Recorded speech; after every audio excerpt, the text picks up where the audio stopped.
안녕하세요. 여러분의 마음경을 디자인하는 멘탈 겸 디자이너 조명국입니다. 오늘은 제가 분석하는 걸 늘 좋아해서 새해 첫 프로젝트로 이 분석하기 시리즈를 한번 가볼까 합니다. 오늘의 그 첫 대상은 바로 네이트판입니다. 네이트판. 저는 보통 네이트판에 들어가서 뭘 보는 성격은 아닌데 뭔가 재밌는 글, 주작에 의심되는 글들이 마구마구 흘러나오는 곳이라고 알고 있습니다. 이제 그 글을 보면서 제 나름대로 분석해보고 재밌는 이야기가 될 수 있으면 좋겠어요. 한번 같이 한번 봐보죠. 네, 첫 번째 글은 살기 편하다는 성격 덜덜덜이란데 이 덜덜덜 왜 붙이는 거지? 덜덜덜 뭔가 이렇게 하면 사람들이 많이 보나 봐요. 첫 번째 특성은 감정 기복이 별로 없다. 이거 좋아요. 네, 이거 좋습니다. 이게 왜 좋냐면 이게 평온한 삶이 가능합니다. 평온한 삶이. 근데 어쩔 수 없이 기질적으로 좀 민감하다 그러면 조금 다른 사람들보다 좀 삶이 힘들어요. 근데 좀 무난무난한 감정을 갖고 있는 사람은 편합니다. 그래서 감정 기복이 없는 사람은 실제로 좋다, 편하다. 또 가볼까요? 이 우울이죠, 우울이. 슬픔인가요? 슬픔. 이 영화 진짜 추천합니다. 이 번외긴 한데 인사이드 아웃 추천. 왜냐면 이게 발달 심리 교과서를 완전 참고해서 만든 영화라고 할 수 있어요.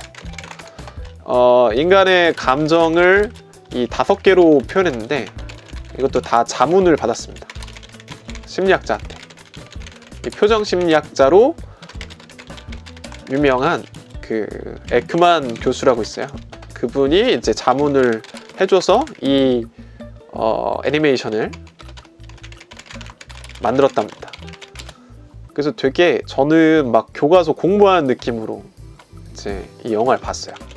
그래서 여기를 보면 남 위로해주는 건 힘들고 내 기준에 별거 아닌데 상대방은 매우 빡쳐 있다. 나는 별거 아니라고 보는데 상대방은 빡쳐 있다. 그러니까 나는 그냥 넘어가는 일인데 다른 사람들은 화나는 일들 뭐가 있을까요? 이를테면 이런 분들은 누가 나쁜 일을 나한테 했어. 근데 난 괜찮음. 근데 친구가 야 그걸 그냥 놔둬? 이러는 상황이죠. 그래서 이런 분들인데 약간 속 터지긴 하지만 본인은 편하다니까. 네, 넘어갈까요? 그리고 화가 나셨네. 이 분노의 표정 정확히 분노 앵거입니다. 여기 눈썹 이렇게 올라가 있고 입이 막 커지고 소리를 지르는 거죠.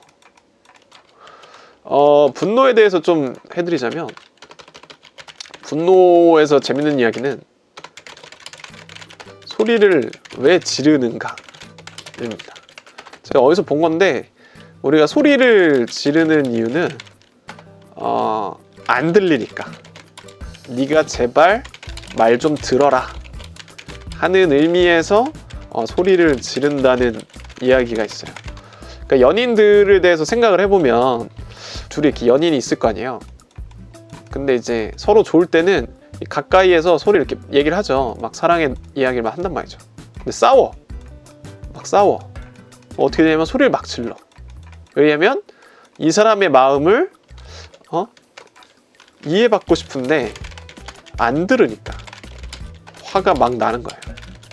그러니까 제발 이해해 라는 마음으로 크게 소리를 친다고 하더라고요.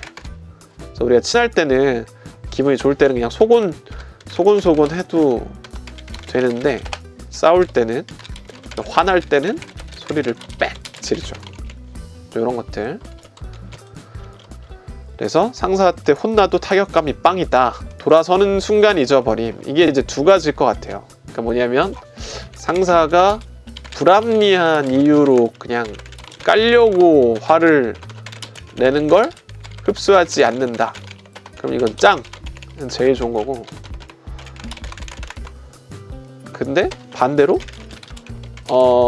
이제 합리적인 비판을 하고 제발 고쳐라. 조직 생활을 위해서. 근데 이런 것도 무시한다면 이건 좀 힘들겠죠. 뭐 이런 게 있고, 또 돌아서는 순간 잊어버린다. 이거는 사실은 기억력에 관한 건데, 저는 요즘엔 기억을 좀 못하는 게 더 좋은 게 아닌가. 그러니까 우리가 이제 기억을 뭘 하냐면, 슬픈 기억, 뭐 좌절한 기억, 자신 없었던 거, 이런 거를 가지고 지금을 보기 때문에 힘들어요. 그러니까 주눅 드는 거지. 내가 이제 소개팅 여러 번 했는데 망했어. 그러면 안 하고 싶잖아요. 왜? 또 일어날까봐, 상처받을까봐.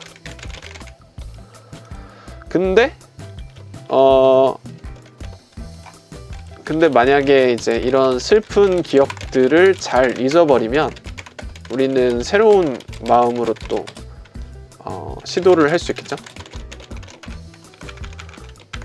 그래서 요즘에는 어떤 기억들을 좀 못하는 분들이 부러워요. 그래서 이런 분들이 참 좋겠다. 저는 기억력이 좀 좋다 해야 되나? 그러니까 뭐 그런 거 있어요. 약간 이것도 나눌 수 있는데, 뭔가 이렇게 외우는 거 잘하는 사람, 저는 이제 감정적인 기억들 이런 건 높은데, 외우는 건 못하고 감정적인 건 잘 기억해요. 그래서 이제 대학교 1학년 때 이제 짝사랑했던 친구 잊어버리는데 진짜 1년 걸렸어요.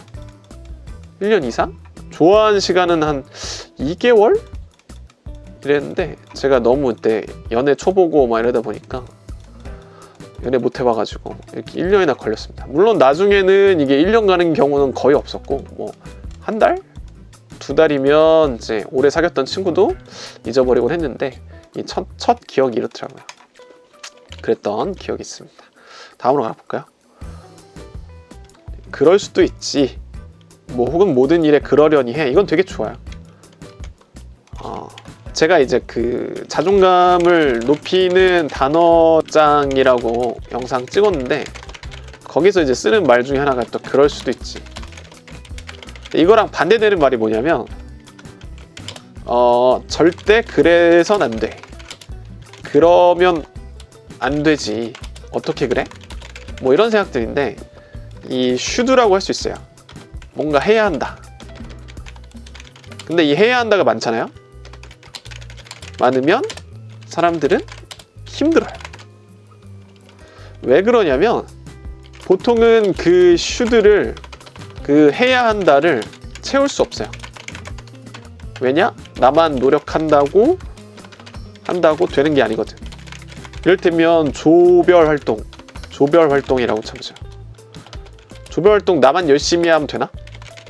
안 되죠. 왜냐면 프리라이더 혹은 뭐 너무 어려운 영역이니까. 근데 만약에 내가 나는 조별 활동을 완벽하게 해야만 해 라고 갖고 있으면 사람들은 무조건 실패합니다. 그러니까 그 기준 때문에 자기를 힘들게 하는 거죠. 그래서 기본적으로 그럴 수도 있지, 이런 것들은 좋아요.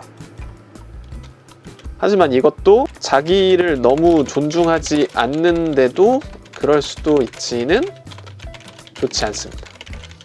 막 욕하고 돈 빌려갔는데 안 갚고 이러면 당연히 화내야지, 그거를 갖다가 그럴 수도 있지 하면 안 되겠죠. 그래서 모든 일이 아니라 필요한 일에 대해서는 화를 내야 된다. 네, 그리고 요거 볼까요? 커뮤니티에서 사람 열내면서 욕하는 거 그렇게 화낼 일인가? 이건 진짜 중요하죠. 여러분들 커뮤니티에 동일시를 하지 마세요. 커뮤니티는 이제 그 글이 유명해지려면 빡쳐야 돼요. 그러니까 자극적이어야 한다는 거죠. 세상은 그렇게 나쁜 사람들로만 구성되어 있지 않은데 커뮤니티에는 그게 극화됩니다. 그래서 우리들이 과하게 화를 내요. 제 책 아까 화냈어야 했는데에서도 커뮤니티를 끊는 걸 추천합니다. 커뮤니티가 우리의 그 멘탈을 나쁘게 만들어요. 왜냐면 막 이상한 아저씨, 아줌마, 남자, 여자 이런 사람들 이야기가 막 넘쳐나거든요. 판이 딱 그렇고. 근데 거기에 막 진실도 있긴 한데 막 거짓말로 된 게 많잖아요. 저가 봤던 것 중에 하나는 그 뭐더라? 뭐 고부 갈등이야. 고부 갈등 얘기. 근데 그걸 누가 썼냐? 나중에 그 주작이라고 하면서 고2 여자애가 썼다 그러더라고요. 고부 갈등 이야기를 고2 얘가 쓸 수는 없잖아요. 얘가 그 결혼한 사람이 아닐 텐데. 그래서 자기가 열심히 썼다고 막 사람들 반응 보니까 너무 좋았대. 그래서 자기의 어떤 존재감을 채웠던 이런 분들을 보고 어쨌든 이 고부 갈등에 어떻게 자극적으로 썼겠죠. 고2 애가. 그래가지고 엄청 그 사람들의 좋아요와 뭐 분노와 이런 어떤 관심을 엄청나게 받았을 거란 말이에요. 근데 구라였잖아. 그러니까 쓸데없이 화난 거예요. 그래서 그런 스토리가 있으니까 굳이 이런 거에 화낼 필요가 없어요. 일단 진짜인지 아닌지 몰라. 그렇기 때문에 이걸 화를 날 수는 있겠지만 굳이 막 진짜일까 이런 거는 사실 그냥 모르는 게 좋아요. 모르고 그냥 딱히 믿지 않는 게 좋아요. 네. 또 다음으로 가보면 공감 능력이 낮고 내 기준은 왜 화나는지 슬프는지 공감이 안 되기 때문에 공감 능력이 낮은 분들이 실제로 있습니다. 제가 알고 있었던 후배도 진짜 공감력이 떨어졌었어요. 제가 무슨 감정을 가지고 있는지 약간 파악이 좀 덜 되는 친구였는데 저로서는 그래서 편했던 점도 있어요.